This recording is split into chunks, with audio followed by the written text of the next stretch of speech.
Recording is on. Welcome to the weekly call. Usually we start by talking about product updates. And Geronimo, do you want to lead us off with Omen?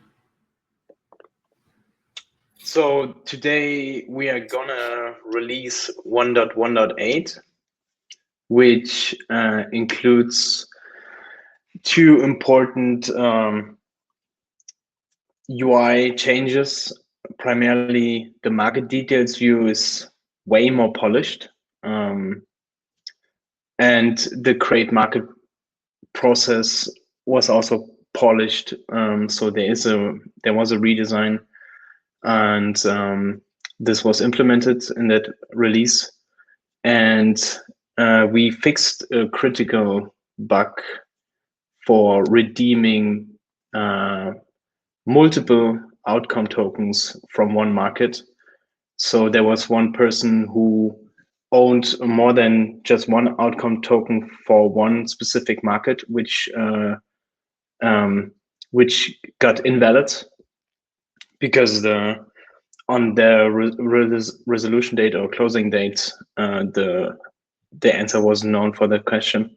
So all the outcomes got invalid. And it seems like there was a bug which we fixed. So that's like a very important thing. And in terms of Ethereum, we announced finally the Ethereum program where the DXdao is paying for limited amount of ETH for gas transactions. And what else?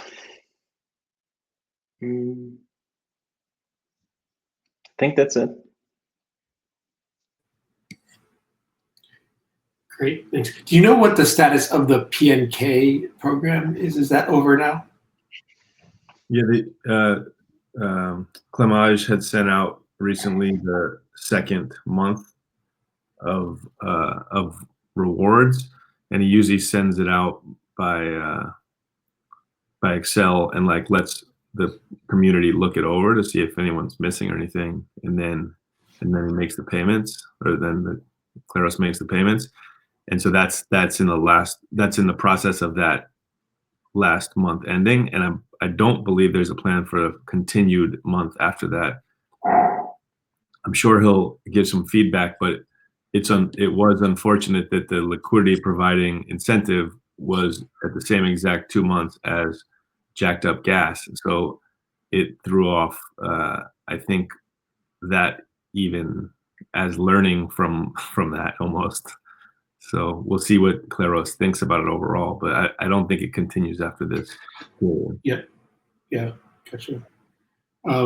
If people listening here want to check out the sponsored gas prices and check out Open, how do they do that?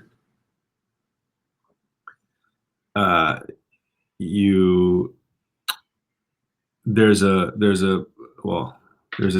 article, a Medium article, which you can get through via Twitter, Omen Twitter, Gnosis Twitter, and there's a video on DXdao's YouTube for how to use it. But you basically just need an Ethereum wallet at ethereum.com, and then you can use Omen and you sign in with Ethereum.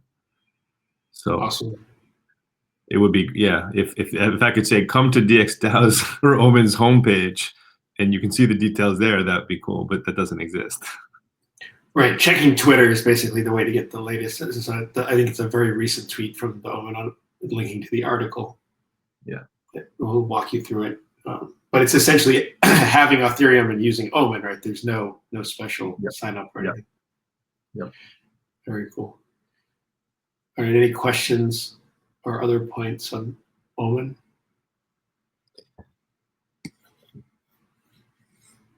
And I can move to Mesa. So there's a new release from the Gnosis open source repo, which adds XDAI integration, and it also will sort the tokens in the balances page alphabetically. There's also a bunch of small fixes as well, like about a dozen just minor fixes. So it's on me actually to update Mesa and do the Mesa release. The only thing I'm still trying to figure out here is how to get the token list on XDAI. And I know Nico actually deployed the TCR scheme to XDAI or has that ready. So I'm just coordinating with Gnosis to make sure I understand correctly how to pull that list on XDAI. And I guess, Sky, I don't know if you know more about this, but we need to add the plugin to the XDAI front end as well for the token registry. We'll have to do that as well. The plugins. So I've obviously done proposals. I've never done the plugin proposal, which is a little bit more technical, I think. But Elon is the one who did 3 of the plugin ones on XDAI, so I'm sure he can help with a new plugin version proposal. Yeah, so once I figure that out, we'll have a new release of Mesa, and that'll be cool because we'll be able to use it on XDAI. Yeah. Anything else? If someone wants to use it, like try to use it already now, I can send a link. It's pretty fun to trade on Mesa and on XDAI. Much better experience. Assuming there's enough audience to do the other side of the trade, though, right? I was going to say, do you know if there's any liquidity or what liquidity there is? Yeah. So let me see. I think right now we deployed some liquidity for USDC, SUSD, USDC, and DAI, and ETH and stake. So stable coins, ETH, and stake right now. That's the basic initial liquidity, and I think it would be also cool to try an IDO on, I don't know if like solely on XDAI, but maybe in parallel or something could be interesting. Yeah, on the idea. Sorry, go.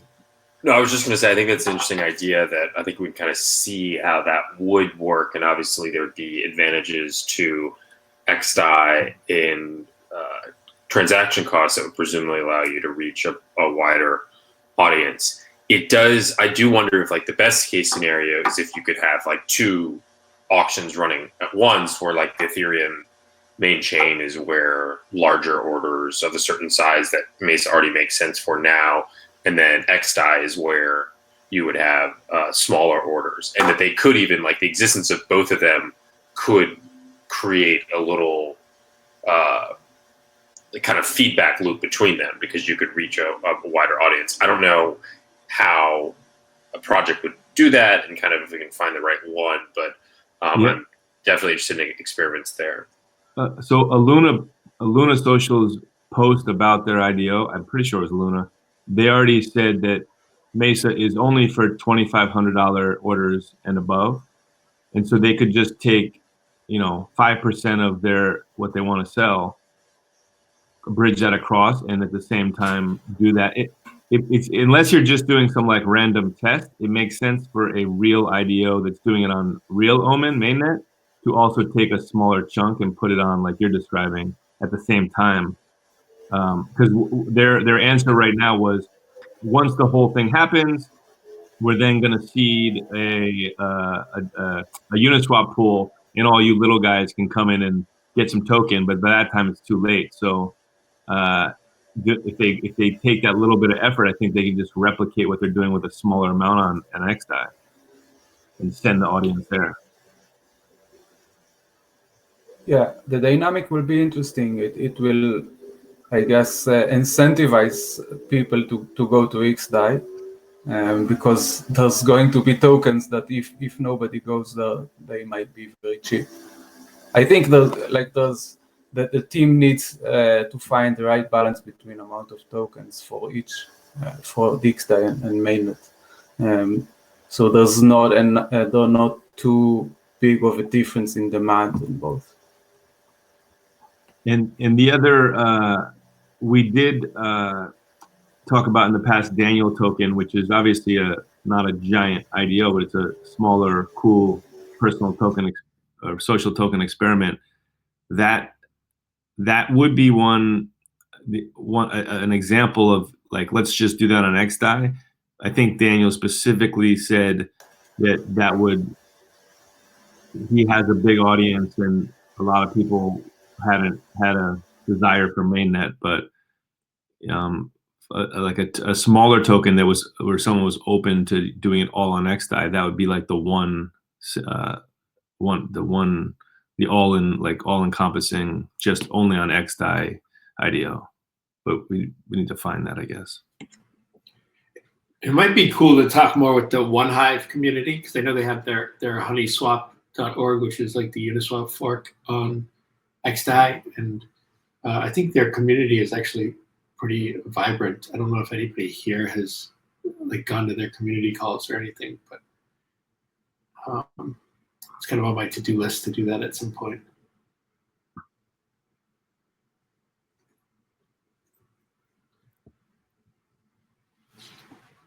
Okay, anything else on Mesa or IDO?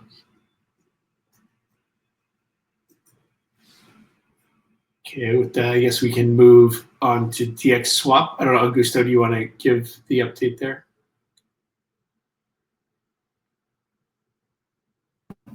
Yes.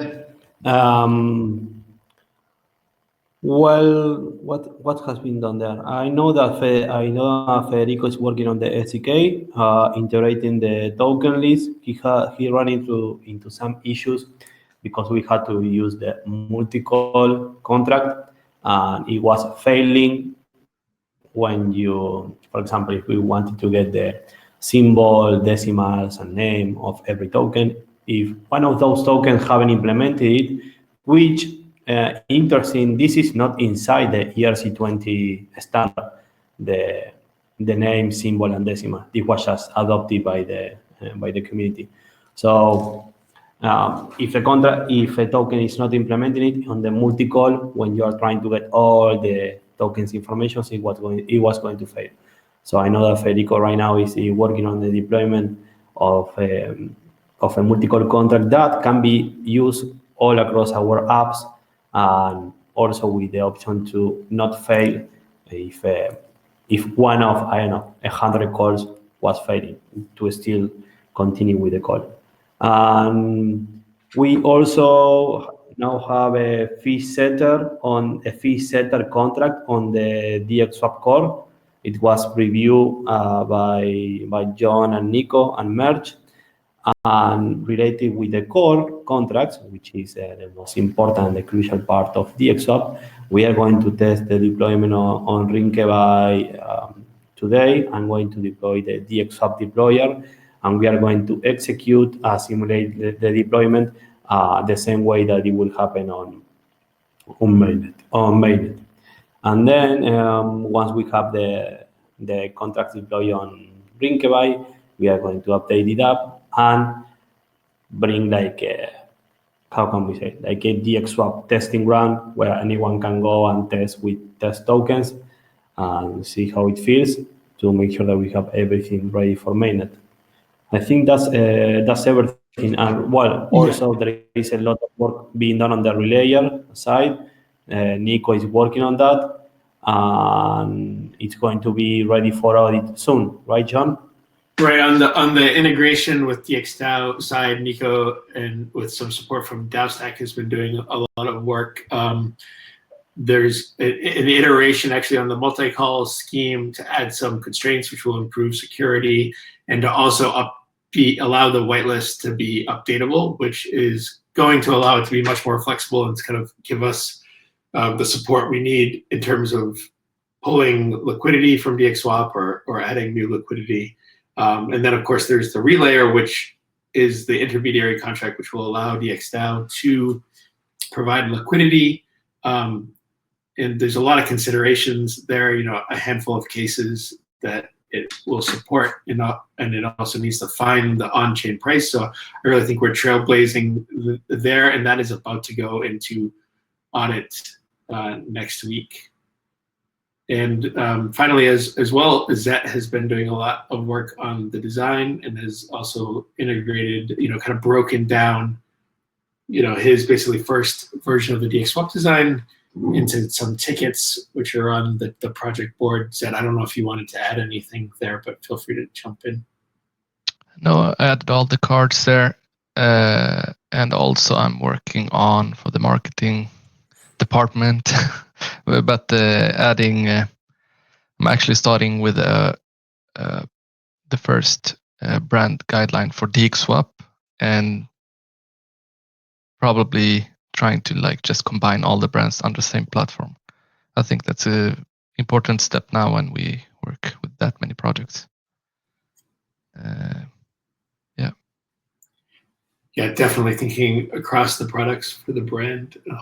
Chris, I don't know did you want to add anything else on DXswap or any notes from the previous call? Yeah, no, I thought Zet's designs is really, really great and exciting to see those. And I did have a chat with Mike early morning yesterday, kind of about that. So hopefully we'll have some marketing, more discussion on that. I think the one area that I'm still thinking a lot, and I think there's not too much consensus in the community, is on how to deal with DXD rewards and any liquidity mining and how that would kind of work. And I think there's a lot of discussion right now, I think, in the broader industry about efficiencies of liquidity mining, of also just AMMs in general. So a lot to kind of think about there. So any ideas would definitely be open to that.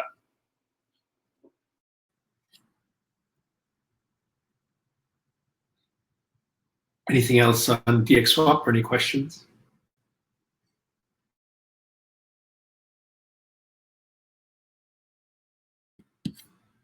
All right, so I think the last product we haven't covered is Rails. I don't know of any updates there. I don't know if anybody has anything on that side. I don't think there's been anything new with Rails.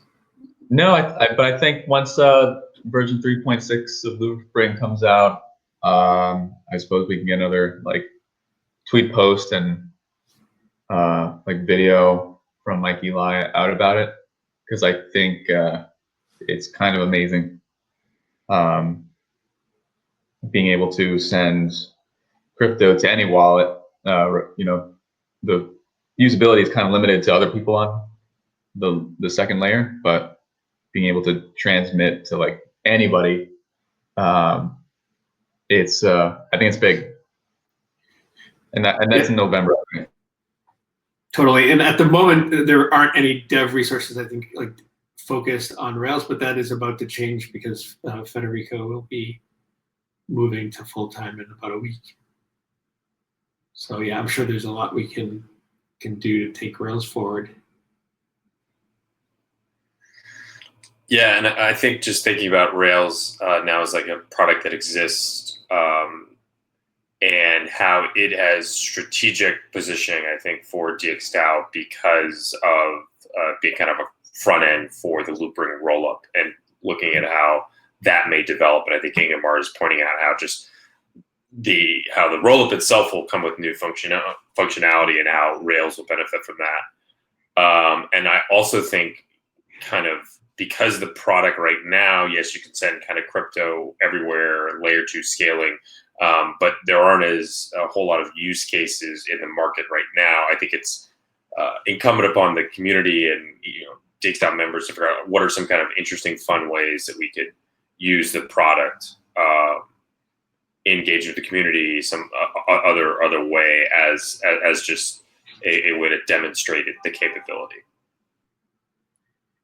And one of the features in the next version of Loopring that Ingemar mentioned is that you can actually send to any Ethereum address, whether or not it's already registered on Loopring, which you can't do currently, right? So I think that opens up the door for some creativity on creating engagement, and some fun stuff we could do there potentially.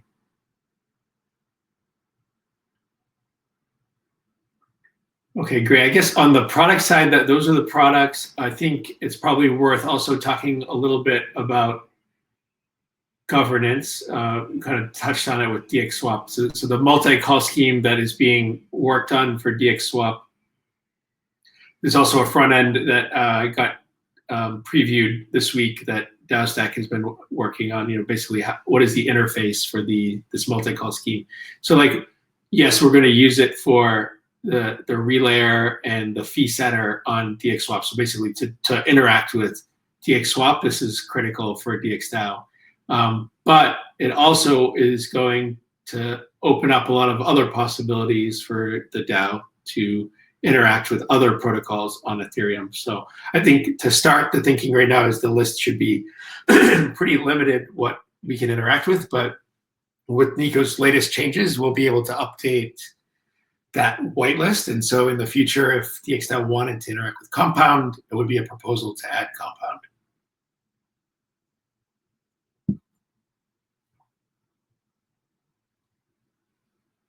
I'm not sure if anybody wanted to add on there, but yeah, I think it's really cool. More than anything, it just kind of take a moment to kind of reflect on that. And I think DXSwap is kind of, we talk more and more about it, we kind of realize that the real innovation and a lot of the real work is about the DXdao launching and supplying liquidity, not necessarily that it's a fork of Uniswap.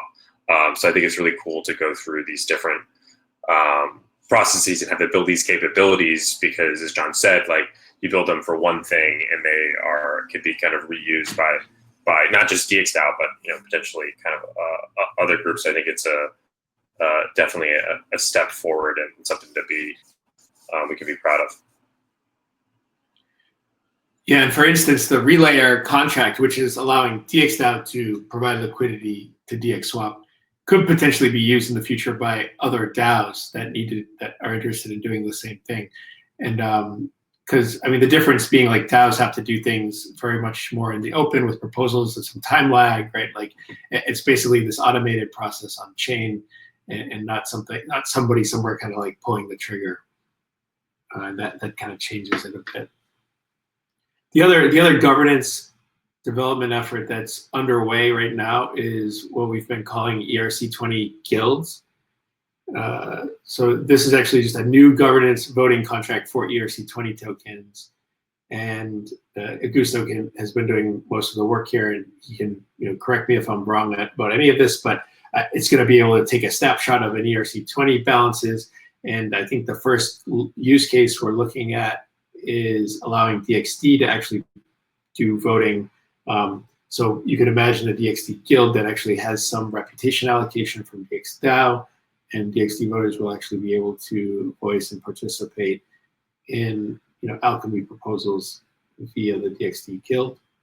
And the second thing I think that will probably happen, and this is pretty critical on the DXSwap roadmap, is using those same contracts to enable LP, liquidity providers with their LP tokens to set their own fees on each pair within DXSwap. So I think that's pretty exciting stuff. I think we're hoping to go to audit with that right after the relayer. We still have to work out the timing, but that's in the works.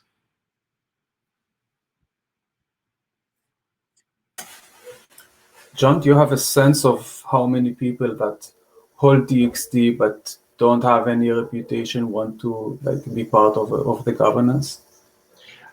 Other than a couple of active DAO Talk threads and a couple of vocal people on Telegram, I really have no idea what percentage of because I think it's something like 1,600 or 1,700 addresses holding DXD.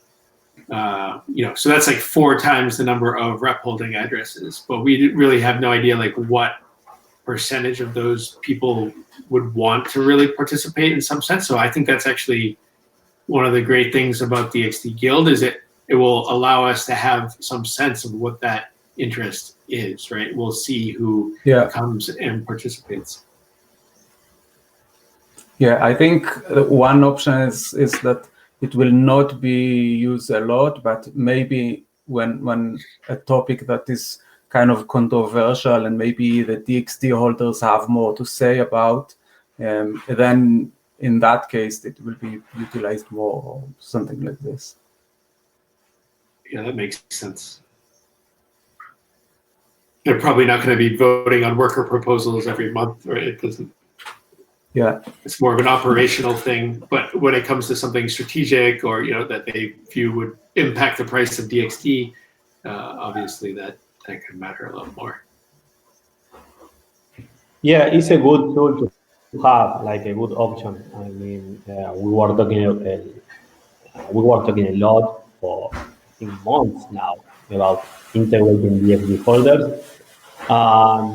The interesting thing here is that the amount of rep that is going to be issued to the guild is going to be controlled by DXdao. So we can even start with the low amount of reputation to make sure that the guild is working, tested, and later if we see like a lot of increase and the guild wants to get more involved, there will be many options for that. So yeah, it's interesting. It's definitely a tool that we need to integrate other parts of our DXdao ecosystem, if you want to call it like that, right? So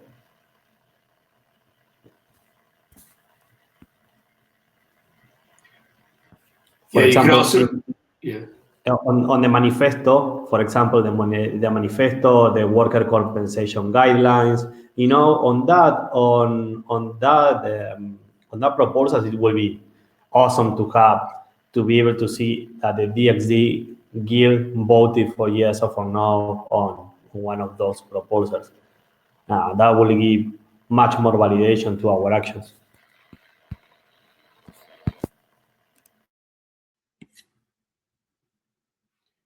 Yeah, absolutely. It's I think it could become a very powerful tool in our toolbox too, even beyond DXSwap and DXD.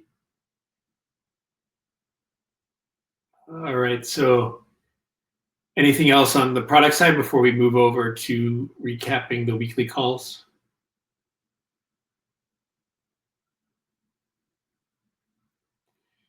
Ingemar, do you want to lead us off on, Sure. on covering the business?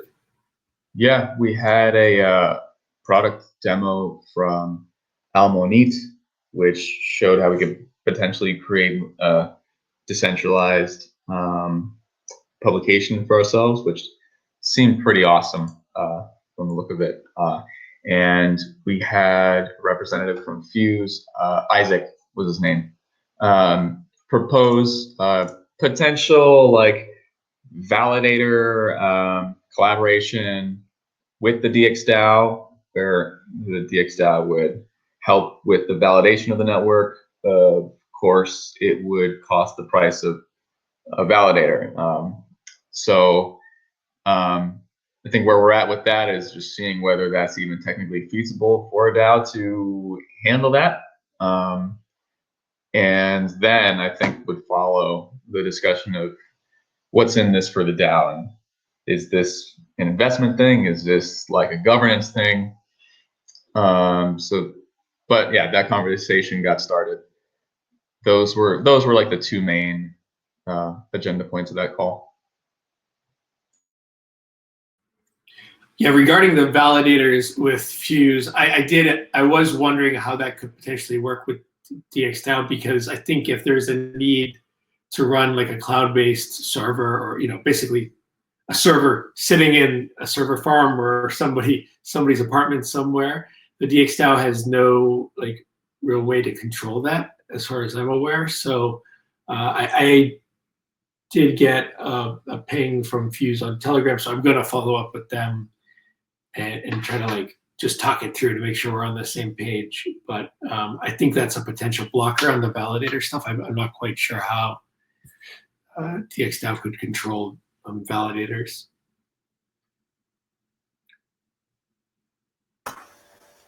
Well, you could like hire a service provider like that. The DAO, if the DAO wants like to run something outside of Ethereum, they can hire someone to do it.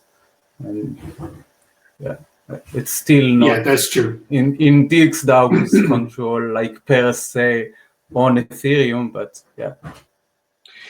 Yeah, I But guess the DXdao doesn't have any legal way to like enforce stuff. So I think if the DXdao, I think the DXdao should only approve those kind of like external, untouchable by the DXdao services only if it's run by rep holders, because then the only thing the DXdao can do if they're malicious, they could just like burn the rep. But I'm skeptical about like the DXdao paying for some company doing like providing some kind of service, because they can always shut down stuff and then the DXdao can't do anything.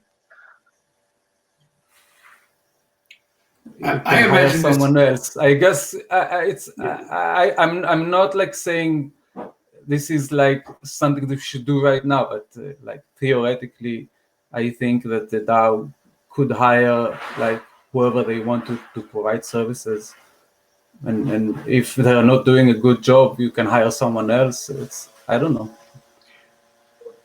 I think that is possible, but I think where it makes sense is probably use case dependent, right? So if it's a service that DXdao just thinks is like a value add and wants to incentivize or pay for, then I sort of think it makes sense. In a validator case, I feel like the kind of purpose there is to have a trusted validator, right? So if the intent is DXdao as a validator, hiring a third-party company to run on behalf of the DXdao, I'm not sure that really makes sense, because the trust properties are a little different, right?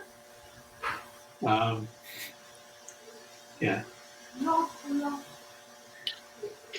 But I do agree a little bit with Hen that this is kind of like at some point there's a conversation about like how can DXdao like have more control really over hardware in general, and I think it's not possible right now, but there's lots of maybe there's kind of some developments in the space. And I mean, think about it, obviously, like where DXdao is relying on hardware of Ethereum miners, right? Like those exist and they are kind of powering in a way DXdao, but like we trust them because they are centralized, they're trustless and permissionless to join those in a way.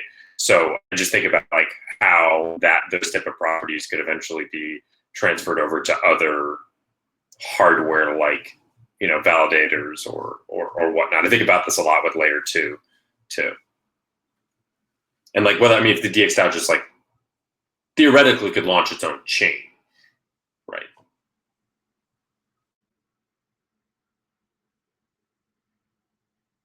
Yeah, I think it could provide incentives to do things, right? If it's open and like in a way, DXdao is paying the Ethereum miners every time there's a gas reimbursement proposal, right, for the voters, and it already is paying people to deliver services in the form of writing code. So I think if the trust model is in the same kind of vein, it's actually possible today to hire a company to run something, right? Like maybe even like Gnosis protocol solvers might be a good example. If DXdao felt that IDOs would go better if there was another solver running, and DXdao wanted to pay a third party to run that on behalf of the DXdao, I think that could make sense. I mean, if it goes down, like things break, that's bad. I mean, but it doesn't. There's not like this inherent trust given to the solvers to actually handle the user's funds or anything like that, right? Whereas like a validator node on a blockchain, I think is a whole other level of like trust that you're looking for. So I think it's kind of nuanced, but I can see different use cases. If you are delegating to them, I don't know exactly, like in technical details, you don't have to give them the ownership of I don't know, the stake.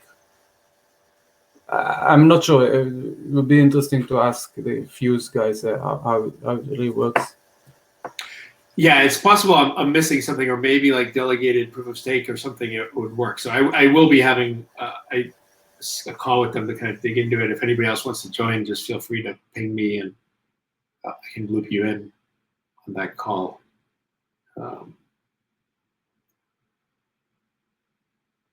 Okay, great. And anything else from the biz dev? It seems like we actually, so we have Almanit, the blog provider, and there's some question of whether we could use it there. There's also some effort internally, or from dev workers on the DXdao, making a very lightweight blogging app for the landing page that could ultimately controlled by the DXdao itself by basically assigning multi-sigs that can actually update it, but give a little more flexibility and speed to updating content on the landing page. I think there's some sense that right now there's no unified blog for DXdao, and also often I think the landing page it lags behind the times because it takes a while to develop and then make proposals. But I guess that's something we need to flesh out. But yes, about that, I can give a short update there. I was talking with Violet. He's the one who is he's the developer who's working on the blog.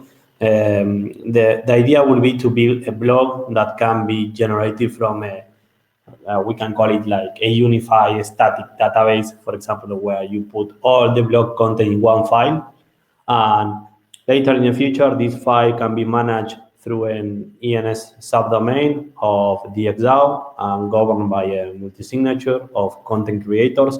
So this will allow the content creators to change the content of this file, and the blog we update on our website.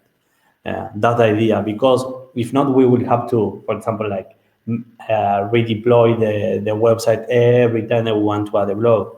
For now, we have been talking only for very casual blogging, like maybe 1 or 2 articles per month, but still, that's a lot. And to make things easier for content creators, that would be the initiative where our developer is already working on that.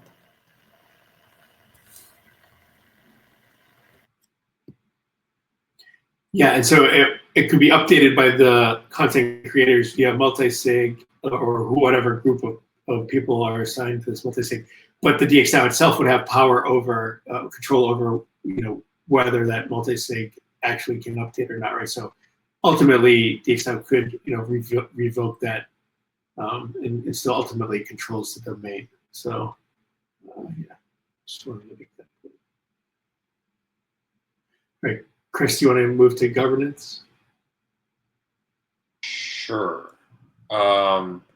So governance discussion yesterday was kind of the first 2 topics. One were gas refunds and kind of talking about how reimbursement of gas costs for voting and proposal submission, kind of looking at some of those numbers around there.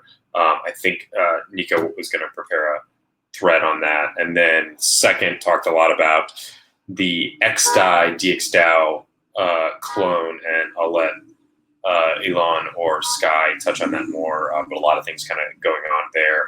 And then the last thing, and I did just want to grab the screen for a second. I made a post yesterday on a governance 2.0 working group. And so just for some background, as you can see here, the 5-point plan, which was passed last month, kind of laid out some goals on how to address some of the long-term issues of governance. And this is an initiative to try to fulfill that and create a working group to research those issues and present solutions to the DAO.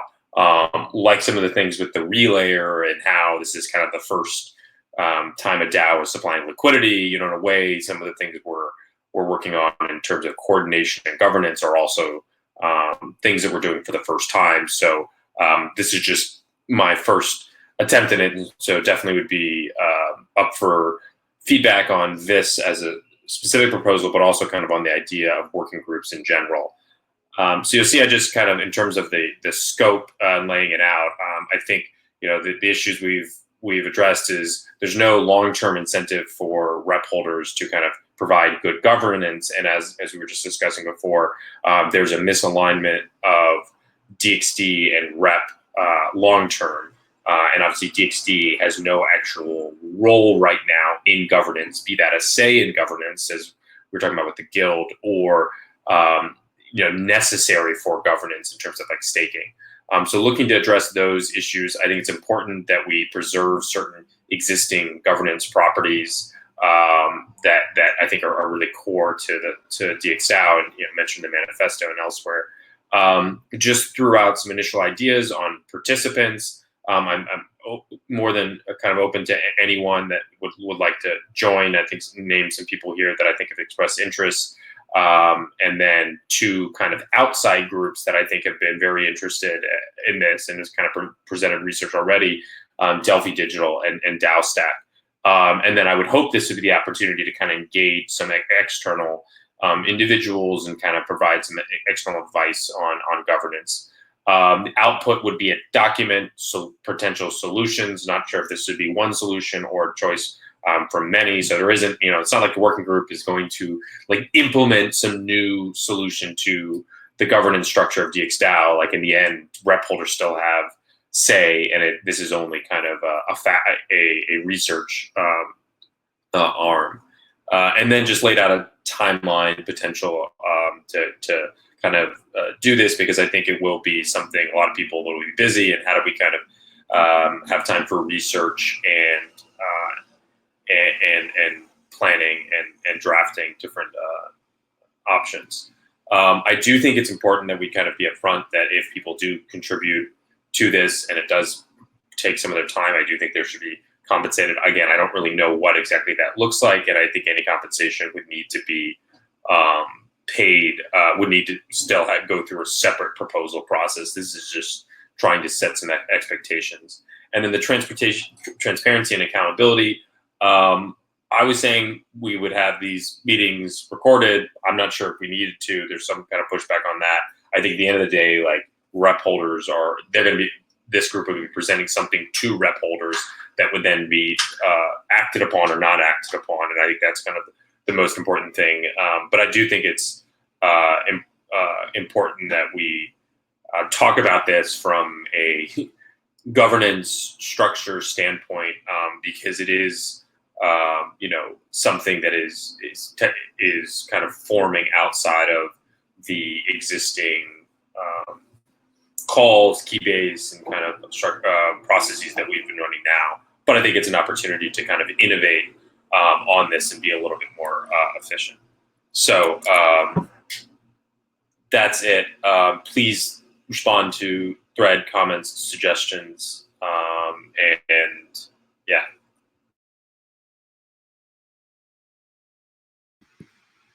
And then just if there was any on the gas refunds or XDAI, those were kind of the big topics of the conversation that the governance discussion there that I don't know if anyone else wanted to update on. And voting gas refunds, just to differentiate from the Ethereum Omen program for sponsored gas transactions. But I think the governance 2.0 stuff is super, super important. So definitely everyone who should check that out and kind of be up to date with what's going on. I mean, these are major kind of existential, long-term questions for the DAO, and having a well thought out, effective approach to this, I think, is going to be critical for the future of DXdao. So something for everyone to check out.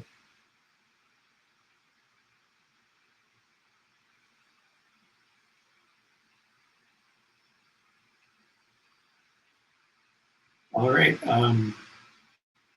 We have some time here. If there's things that people wanted to kind of bring forward. Sky, I don't know if we got a chance last time. I think the Panvala program is over now. I don't know if you wanted to say a few words about that for everyone. It hasn't really, well, so Gitcoin grants closed. It's still Panvala is not finished, so there's no recap post or details because people can still stake Pan right now, and it's still affecting to the end of this week, like the multiplication inflation matching that can happen. Overall, it was pretty successful. We had more participation, I guess, than we did in the past, but we didn't. I think like the projected number is like overall there's like $8,000 worth of Pan inflation, and that will get distributed to the 10 award winners, and some have already asked about it because they're excited for it, and it's divided up by the award winners. But I'm gonna once it closes after this week, and then they do the distributions and the payouts go, there'll be like a more detailed recap of how it went and the details and the award winners and things like that. So it's not that's why it's still a little bit in flux because the numbers are still changing and it's not complete yet. Gotcha. Awesome. Anything else people wanted to bring forward? Yeah, I was wondering maybe what is happening with Mix, like. It's a good question. Geronimo is the author of the design, so I'll let him take this. Yeah, Mix is just a wet dream right now. Instantly regretting my decision So to the let Geronimo take this question. The designs are ready. No one is working on it. Well, a wet dream is better than a dream. Maybe like there could be an XDAI signal proposal made by someone who really wants to start it up, saying like, hey, let's revisit this. And I'm down to lead it, and I know such and such and such are interested, or something along those lines. If we have enough interest in reigniting that again. Mm-hmm. Yeah, so I guess the answer is it's still in the concept phase. There is no hard plans to actually do the development. Nobody working on it at the moment. Yeah. I think that does, though, remind me of one of the other points in the 5-point plan is like product roadmaps and strategy. So I think, we've all been very heads down busy with the existing products. So we have 4 of them, so there's plenty to do. And there's also a lot going on the governance front. But I think it's interesting. Like there were some really cool ideas around Mix. I think of it as like a DeFi dashboard that's privacy centric, like it integrates with community. That was kind of the idea as I understood it. I think it could go in a lot of directions. And I think, some of the work that Zet's doing now around tying the brands together, I think this is actually a great opportunity over the next, for us to circle up as a community and start thinking more strategically with the products. And I think one of the questions we should answer is, what is the plan with Mix? Because it is sitting there on the landing page. It was something that was designed even before the very first products were launched. So it's been an idea that just hasn't been followed, that hasn't seen daylight yet. But I think it's the designs were even made before the bonding curve was actually a thing. So it's like, and even before Mesa launched, so literally even before Mesa.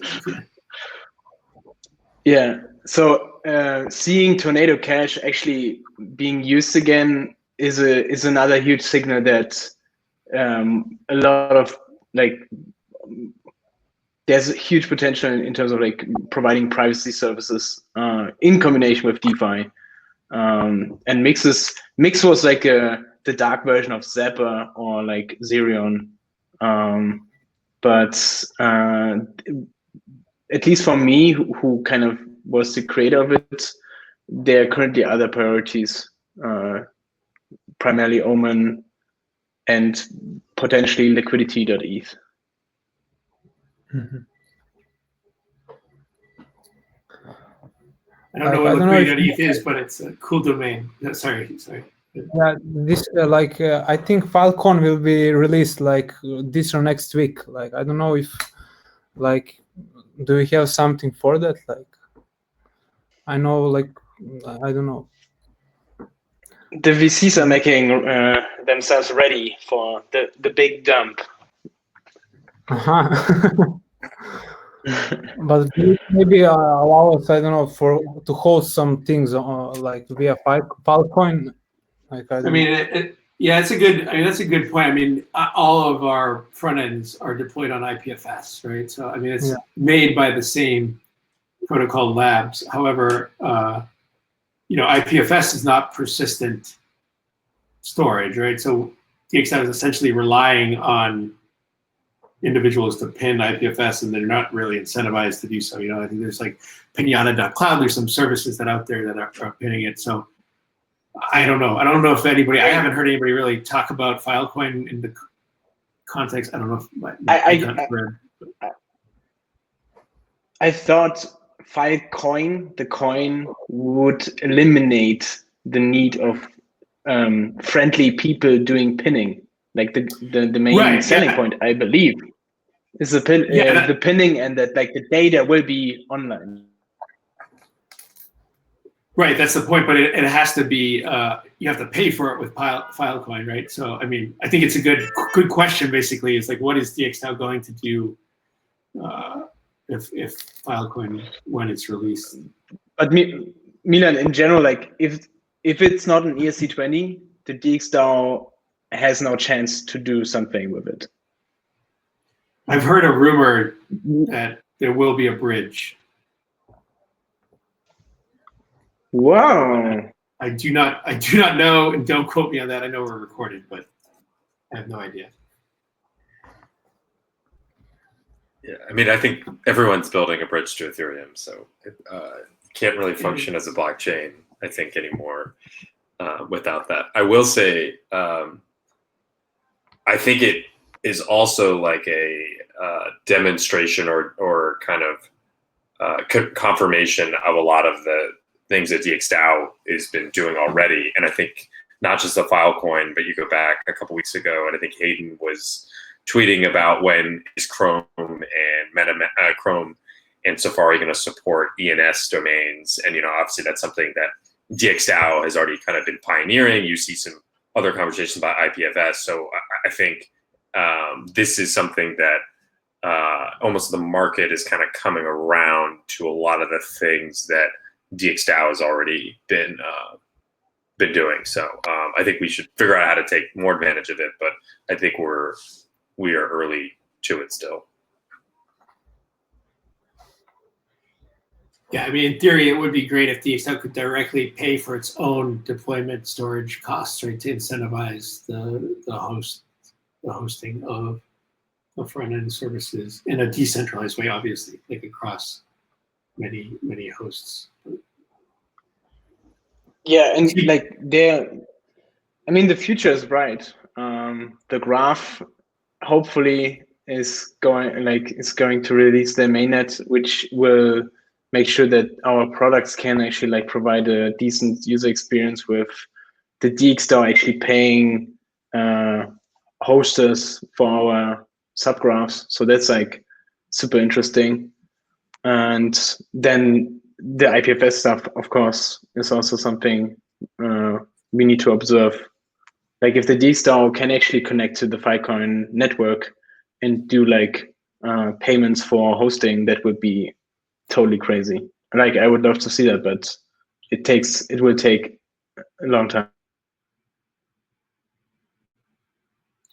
Yeah, it's a reminder that even though we're trying, I think, as hard as we can to be decentralized, there's a lot of sort of centralized choke points in the system still that are hopefully going to be worked out. A lot of great teams and smart people are working on things. I think DXdao is trying to be as involved as possible with these types of efforts too. Like I think radical with the decentralized GitHub is a great example of this.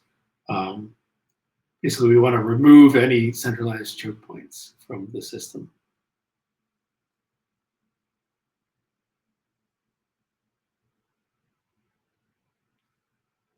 All right. Anything else?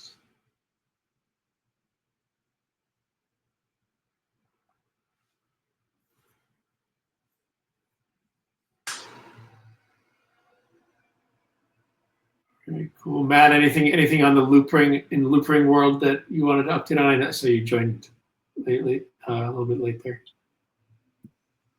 Yeah, thanks, guys. Sorry, we held our first loopring community call earlier. I was hoping it'd be done by 11 so I could join here, but it ran long. Clearly, I have no experience running these calls, so nothing really to report. We've been just super heads down on 3.6. I actually meant to post an article in the Keybase yesterday that explains a bit more about how AMMs are implemented on the ZK rollup, because a lot of people were asking about that a week or so ago. Basically, our first implementation is the balancer curve. Anyways, I'll share that article for anybody that's interested. In our community call, though, we did get 1 or 2 questions about Rails. So that's cool that people were aware of that. One of the questions asked who the target audience was, who the target user was. And I'm like, anybody that likes free transfers. So I don't know, maybe we could tighten that up, who the target user is.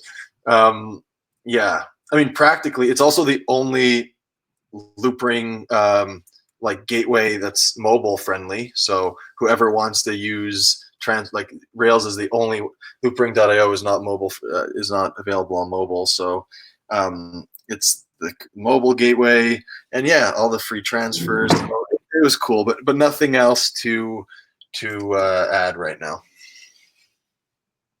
Awesome. All right, cool. It's about an hour here. Nice and on time. Matt, take some notes. And yeah, is there anything else that people want to close with? I think if not, we could end here. Yeah, I have a question for Matt in the chat. I'm pretty sure that Matt, you're following, if you are looking what's happening on ETH too. Yeah, what do you? I mean, I following it. What do you think that it's going to that should we do on the DXdao related to ETH to the next version of Ethereum? Yeah, that's a great question, Augusto.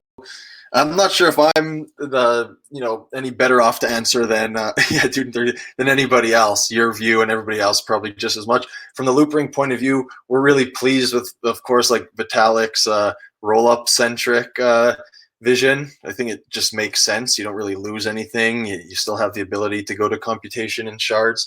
But as far as like what the so we basically take ETH2 for granted, to be clear. Like we think like as a layer 2 solution, we're like, okay, they're going to do their thing. It's awesome. Now with the new proposal, it's like even more awesome because these people actually care for like pushing forth ecosystem adoption of it. Like Vitalik asking for people to put it into their wallets and stuff is very helpful. But we basically take it for granted. We don't like design around ETH2. But yeah, even for us, like just the shards will be much better for data availability. So we get that scaling boost much before phase 2.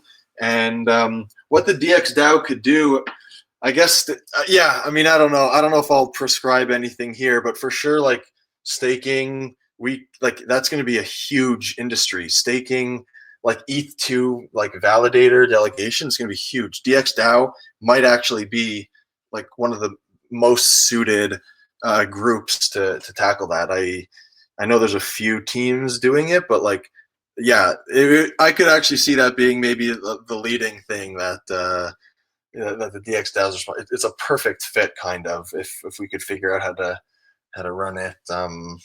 Yeah, I don't know. What are you thinking, or anybody else? Yeah, I think that we will need to find a good validator to send our precious ETH and stake, right? Because this is the thing of DXdao. It's not a single Ether account. It's I mean, it's all owned by smart contracts, so we will need to find a smart contract staking solution where I think that someone was already working on it. I don't remember the name. Rocket Pool, can it be something like that? Right. They were, or something like that. But yeah, right. That's the only thing that will help us, because all ETH2 staking is designed around Ethereum single accounts, right? Right. Mm-hmm. But yeah, we want to stake. I think we want to stake. That is something that we should start talking on the, I think, before the end of the year on the organization on how much Ether are we going to take, because this is something that this is protocol. This is protocol level, so we are sure that you are going to get something in exchange. It's not some DeFi protocol where there is always. I mean, I don't know if there is. Well, maybe there is risk involved, or maybe there is not. But yeah, it's the lowest risk possible on staking. Right. Sorry to keep this running, John. I'm not sure how strict the